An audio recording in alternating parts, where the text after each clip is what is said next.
வணக்கம் என் இனிய நண்பர்களே, மீண்டும் உங்களை சந்திப்பதில் மிக்க மகிழ்ச்சி.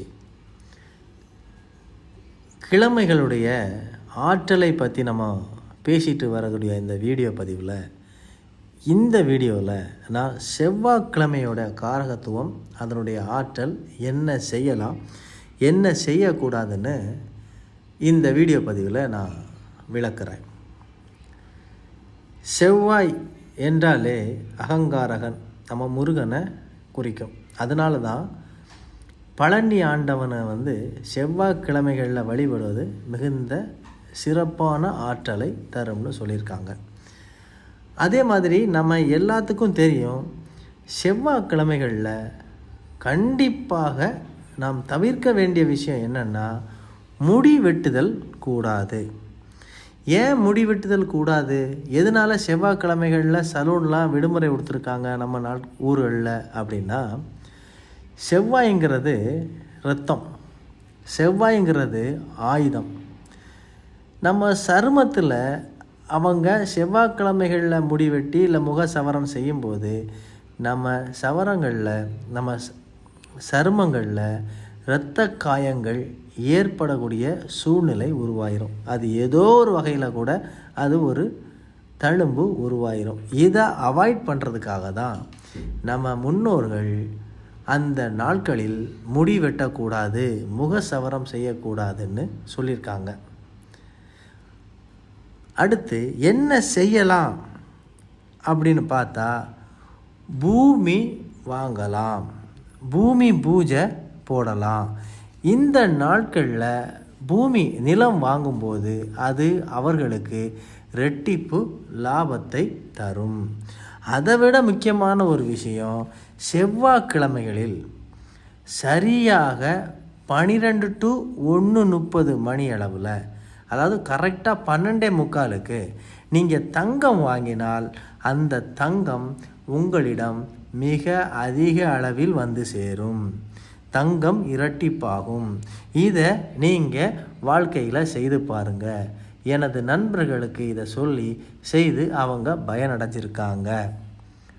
அடுத்து செவ்வாய்க்கிழமையில் நான் சொன்ன இந்த 12:45, அதாவது 12லேருந்து 1:30க்குள்ளே நீங்கள் ஏதாவது கடன் வாங்கியிருந்தீங்கன்னா இந்த கடன் தொகையை கொஞ்சமாவது திருப்பி கொடுத்து பாருங்கள்.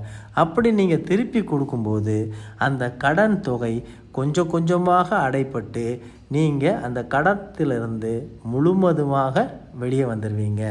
ஆனால் இதில் ஒரு கண்டிஷன் இருக்குது, அந்த டைமில் வட்டி கொடுக்கக்கூடாது. நீங்கள் அந்த வட்டியை கொட்டும்போது அந்த வட்டி தொகை தான் போயிட்டே இருக்குமே தவிர உங்கள் கடன் தொகை அப்படியே இருக்கும். அதே நேரத்தில் இன்னும் ஒரு நாகரிகமான காலத்தில் ஒரு விஷயம் என்னென்னா, இந்த 12 to 1:30க்கு உள்ள நீங்கள் உங்களுடைய மணியை ஏடிஎம்மிலிருந்து வித்ட்ரா பண்ணும்போது அந்த மணி உங்களிடம் ரெகுலராக வந்து கொண்டிருக்கும். பணப்புழக்கம் அதிகமாகவே இருக்கும். இன்னொரு சீக்ரெட்டான ஒரு விஷயம் சொல்கிறேன். தனியாரோ இல்லை கவர்மெண்ட்டோ ஒரு அலுவலகத்தில் நீங்கள் வேலை செய்கிறீங்க. அந்த அலுவலகத்தில் உங்களுடைய மூத்த அதிகாரிகள் உங்களை சரியாக நடத்தலை, இல்லை உங்களுடைய வே ஆஃப் லெங்க்த்து அவருடைய வே ஆஃப் லெங்க்த்து சரியாக மேட்ச் ஆகலை.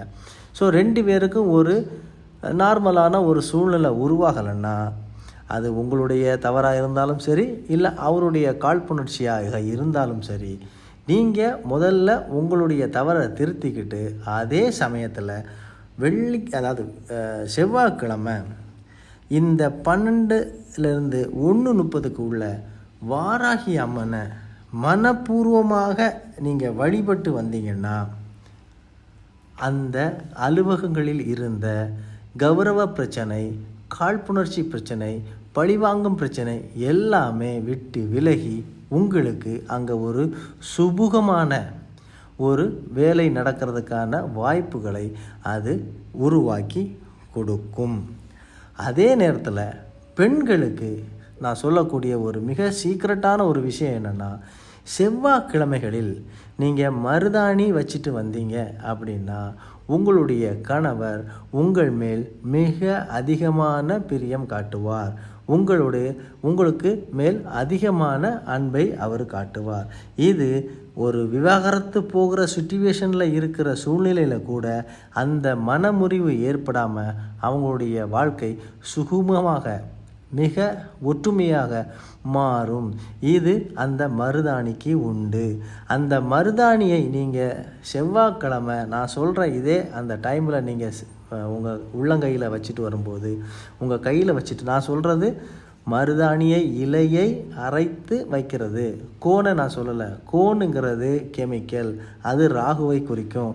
அது எதிர்மறையான செயல்பாடுகளை உருவாக்கி விட்டுரும். அதனால் கோன் வைக்கிறத தவிர்த்து மருதாணி இலையை வாங்கி அரைத்து வைத்து வரும்பொழுது உங்களுடைய கணவர் உங்களிடம் மிக அன்பாக இருப்பார். இது அனுபவபூர்வமான உண்மை. அதே நேரத்தில் எதை செய்யக்கூடாதுன்னு பார்க்கும்போது நல்ல காரியங்கள் எதையும் செய்யக்கூடாது.